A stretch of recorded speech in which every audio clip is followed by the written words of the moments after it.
तो दोस्तों welcome to my channel. और थंबनेल देखकर आपको लगा होगा कि शायद मैं झूठ बोल रहा हूँ कि कैसे आप एक R8 कैमरे को, जो कि मेरे पास छोटा सा कैमरा पड़ा हुआ, इसको आप R6 Mark II में कन्वर्ट कर सकते हो।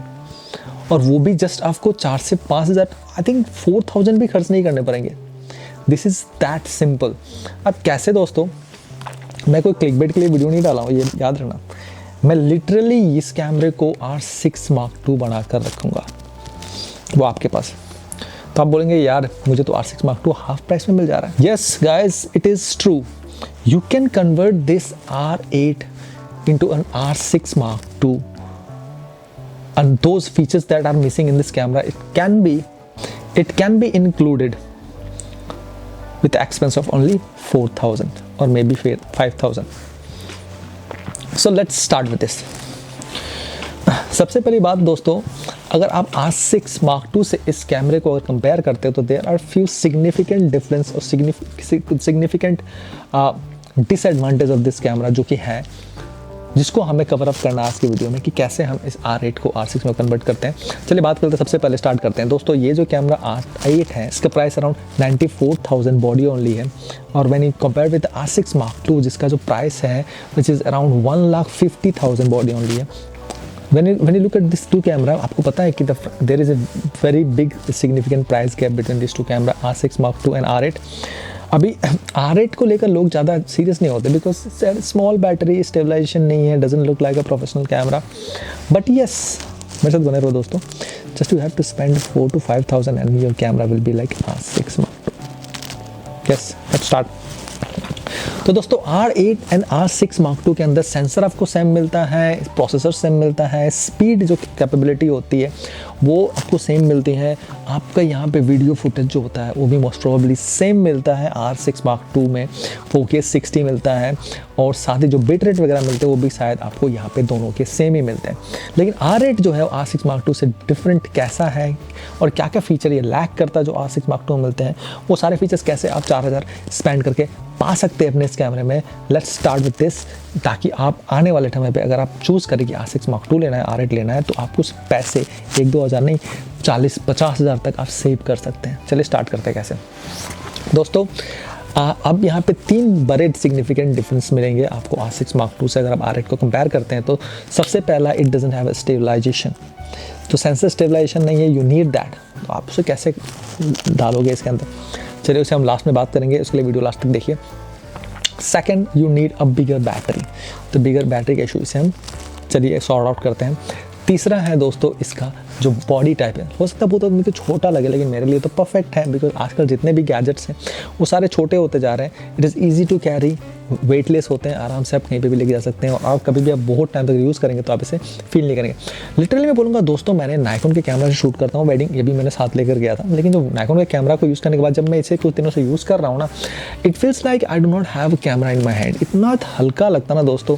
और when I go back to my Z6 Mark II, Z6 Mark III, वो कैमरा मुझे बहुत ही हैवी लगने लगा जब से मैं इसे यूज़ करना स्टार्ट किया, because it is very light weight दोस्तों। गिम्बल के लिए तो परफेक्ट है ही, अगर हाथ में भी आप कैरी करते हैं ना, इट डजंट फील, इसका वेट फील नहीं होता दोस्तों। अब मैं मेन टॉपिक पे आता हूँ कि कैसे मैं इस कैमरे को R6 Mark II में कन्वर्ट कर सकता हूँ। फीचर वाइज सेम है, प्रोसेसर सेम है, सेंसर सेम है, जो ओनली डिफरेंस है इसके अंदर स्टेबलाइजेशन नहीं है, इसके अंदर बैटरी बड़ी नहीं है और ये ग्रिप जो है वो थोड़ा सा छोटा है। चलिए स्टार्ट करते हैं। तो दोस्तों चलिए मैं इसके ग्रिप के बारे में बात कर लेता हूँ। ग्रिप के लिए आपको ईजी E1 एक ग्रिप एक्सटेंशन मिलता है जिसका प्राइस अराउंड 8 या 9,000 आपको इंडियन मार्केट में मिल जाएगा। आप वहाँ जब इसे अटैच करते हैं तो ये जो है इसका जो ग्रिप होता है वो थोड़ा सा बड़ा दिखने लगता है, तो वो प्रॉब्लम आपका सॉल्व हो गया। Just you have to spend 8 to 9,000 rupees, लेकिन मुझे यहाँ तक उसे ज़रूरत नहीं पड़ता, so I just leave it behind.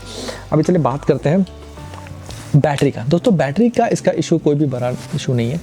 आप इसकी बैटरी के लिए you just have to buy 2 different things. पहली बात तो इसका स्टॉक चार्जर से हटा के आप इसे डुअल चार्जर ले लीजिए, डुअल चार्जर मिल जाता है। और साथ ही साथ आपको एक PD इनेबल्ड एक पावर बैंक लेना है। PD इनेबल मतलब जिसमें पावर डिलीवरी का ऑप्शन हो, जो कि टाइप C से होता है। टाइप C जो पावर आउटपुट देता है और जिसका पावर आउटपुट होता है मोर देन 25 वाट होना पड़ेगा। अगर वो होता है तो दोस्तों आप इससे कैमरे को चार्ज भी कर सकते हो और ऑन द गो आप इसे यूज़ करके आप इसे अनलिमिटेड रिकॉर्डिंग में भी डाल सकते हो दोस्तों। और इसका जो बैटरी है, अगर आप जब इसे कैमरे के साथ अटैच करते हो तो पावर का जो प्रॉब्लम था दोस्तों बैटरी का, वो आप इस दोनों डिवाइस से आप इसे सॉर्ट आउट कर सकते हैं। दो यहाँ पे पावर आउटपुट दे रखा है, एक में यूएसबी वाला दे रखा है जिससे आप जब इसमें दो बैटरी लगा कर चार्ज में लगा सकते हैं। और इन कैमरा अगर आपको चार्ज करना होता है, ये PD वाला type C to type C वाला जो ऑप्शन है, वहाँ से आप इसे डायरेक्टली चार्ज कर सकते हैं। जब इसे चार्ज करते हैं तो on the go while shooting भी आप इसे चार्ज कर सकते हैं, और जब आप इसे बंद कर देते हैं तो बैटरी को जल्दी चार्ज करता है। अगर आप on the go while shooting अगर आप इसे पावर करते हैं तो बैटरी को चार्ज भी करता है, और साथ ही साथ पावर बैंक के साथ ही ये ऑन भी हो जाता है, तो आप इसे यूज़ भी कर सकते हैं। तो ये बैटरी का प्रॉब्लम दोस्तों सॉर्ट आउट हो गया। जस्ट ये पावर बैंक आपको खरीदना पड़ेगा। इसका जो प्राइस होता है अराउंड 1300 होता है, और ये जो है अडाप्टर जो होता है इसका प्राइस अराउंड 600 के आसपास होता है। तो ये 2000 में आपका ये सॉर्ट आउट हो गया। अभी चलिए बात करते हैं कि दोस्तों इसके अंदर स्टेबलाइजेशन नहीं है। तो दोस्तों जो लोग कैनन में पहली बार आ रहे हो, उन्हें ये कन्फ्यूजन लग सकता है कि दोस्तों स्टेबलाइजेशन नहीं है मेरे कैमरे के अंदर, हम क्या करेंगे। तो दोस्तों मैं बताना चाहूँगा, जो लोग कैनन पहले से शूट करने उन्हें पता है कि दोस्तों जब भी हम शूट करते हैं कैनन से, तो we do have a special image stabilization for video, that is called IES। हल्का सा आपको क्रॉप मिलता है, लेकिन इमेज पूरी तरह से स्टेबलाइज देता है मोस्टली वीडियो में। लेकिन कुछ लोग चाहते हैं कि हमें फोटो में वीडियो स्टेबलाइजेशन चाहिए, तो उसके लिए भी दोस्तों जुगाड़ है। You don't have to worry. दोस्तों आपको नहीं पता होगा, दोस्तों आपको कितने सारे ऐसे ब्रांड है मार्केट में जो आपके प्राइम लेंसेज में स्टेबलाइजेशन देते हैं, जो ऐसे लेंसेज बनाते हैं जो प्राइम लेंसेज हैं लेकिन उसके अंदर भी स्टेबलाइजेशन है। सोनी के पास है, नाइकोन के पास है, लूमिक्स के पास है, नहीं है, because they depend on mostly their in body stabilization. लेकिन कैनन ही एक ऐसा ब्रांड है दोस्तों जिसके पास जितने भी लेंसेज आते हैं, मोस्टली प्राइम लेंस भी हो, वो सारे स्टेबलाइज है।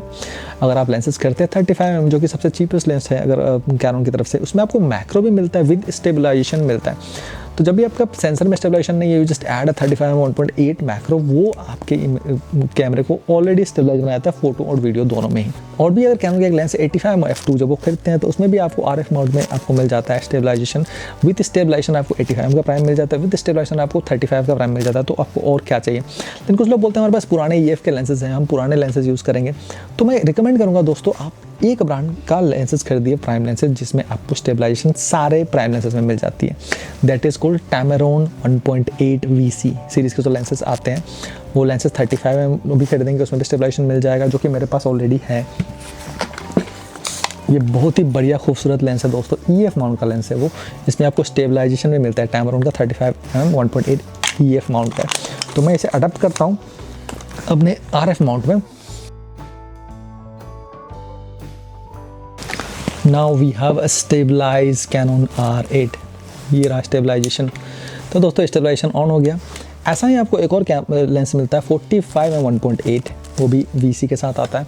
और जब भी आप 85mm 1.8 लेते हैं Tamron की तरफ से, वो भी VC की तरफ साथ आता है। तो सारे लेंसेज जो होते हैं वो VC से आपको VC के साथ आप खरीदने पड़ेंगे। अगर आप खरीद लेते हैं दोस्तों प्रीमियम लेंसेज है दोस्तों, कॉस्ट थोड़ा सा ज़्यादा आपको लगेगा, अराउंड 40-45 के आसपास आपको पर लेंसेज पड़ेगा, जो कि देखा जाए तो आज के डेट में अफोर्डेबली कहा जाएगा। तो ये Canon R8 आपका पूरी तरीके से स्टेबलाइज हो गया है। Now you do not need any internal stabilization, because आपको लेंस आपके इमेज एंड वीडियो दोनों को स्टेबलाइज कर रहा है। So now you have a Canon R6 with you, with stabilization and with the battery pack। और अगर आप चाहे एक्सटेंशन वाले तो भी खरीद सकते हैं। तो दोस्तों जब हाफ प्राइस में आपको वो सारे प्रोसेसर, सारे बढ़िया सेंसर, बढ़िया प्रोसेसर आपको मिल जाता है, बढ़िया हाई स्पीड शूटिंग मिल जाती है, कैनन के कलर मिल जाते हैं, C-Log 2 422 कलर मिल जाता है, everything that you have right now is somewhat similar to R6 Mark II, and you just missing just small thing जो आप खुद से भी कर सकते हो, जैसे कि you need stabilized lenses। Mostly Canon तो बताता नहीं कि मेरे सारे लेंसेज में स्टेबलाइजेशन है। यस, वो स्टेबलाइजेशन जब भी ऐड करते हो तो आपको इन बॉडी तो आपको सेंसर स्टेबलाइजेशन क्यों चाहिए दोस्तों, जब लेंस ही स्टेबलाइज आपके इमेज को कर रहा है, वीडियो को कर रहा है। मोस्टली आप स्टेबलाइजेशन लेके तो गिम्बल की तरह के फोटो नहीं निकाल सकते ना। मोस्टली आप जब मूव करते हैं तो थोड़ा सा माइक्रो जिटर्स वगैरह जो आते हैं विदाउट स्टेबलाइजेशन, वो रिमूव कर देता है ये लेंस स्टेबलाइजेशन। तो आपको ज़रूरत ही नहीं होती इन बॉडी स्टेबलाइजेशन की। और एडवांटेज ये होता है इस लेंसेज का कि जब आप लेंसेज वाले स्टेबलाइजेशन आप लगते हो अपने पास में, तो एडवांटेज ये होता है कि जब भी आप कैमरा के बॉडी को अपग्रेड करते हो ना, तो फिर आपको सोचना नहीं पड़ता कि वो मैं लेंस इन बॉडी स्टेबलाइजेशन वाला बॉडी लूँगा या नहीं लूँगा। इट डजंट मैटर दोस्तों, आपके पास स्टेबलाइज लेंसेज है ही। तो अगर बजट में आपको विदाउट स्टेबलाइजेशन वाले बॉडी मिल जाते हैं तो यू कैन टेक इट। और मोस्ट ऑफ द टाइम आप देखेंगे सिनेमा कैमरा जो भी आते हैं वो स्टेबलाइज नहीं होते हैं। तो अभी चलिए ये है आपका R6 Mark II जो कुछ देर पहले R8 था। यू कैन बाई इट 95,000 में बॉडी। ये लेंस मिलाकर आसानी से आपका 1,50,000 में विथ 1 और 2 लेंसेज आपको मिल जाएंगे। और आपको पता है बैटरी के लिए क्या करना है, आपको पावर बैंक करना है विथ PD आउटपुट वाला। और साथ ही साथ आपको एक एक्सटेंशन अगर चाहिए तो आप खरीद सकते हैं, जो कि स्मॉल डिक का आता है, निवार का आता है। और अगर उससे आपका ग्रिप थोड़ा बड़ा हो जाएगा। और अगर स्टेबलाइजेशन के लिए चाहिए तो मैंने Tamron का EF लेंसेज बता दिया, उसे आप खरीद सकते हैं। या फिर आप जितने भी RF माउंट के लेंसेज आ रहे हैं जिसमें स्टेबलाइजेशन, आप उसे ऐड कर लीजिए। तो आपका जो कैमरा में स्टेबलाइजेशन का प्रॉब्लम भी सॉल्व हो गया, एक्सटेंशन ग्रिप का प्रॉब्लम भी सॉल्व हो गया 2,000 रुपये में। और बैटरी का जो इशू था वो आसानी से सॉर्ट आउट हो गया जब आप पावर बैंक खरीदते हैं। और जब पावर बैंक डायरेक्टली आप पावर करके आप इसे की कोई भी इवेंट शूट करते हैं और साथ ही साथ बैटरी को भी चार्ज करते हैं। So battery, stabilization and grip सारे प्रॉब्लम सॉल्व हो गया। और ये हो गया आपके पास। मेरे हाथ में क्या है बताइए? R8, it's R6 Mark II।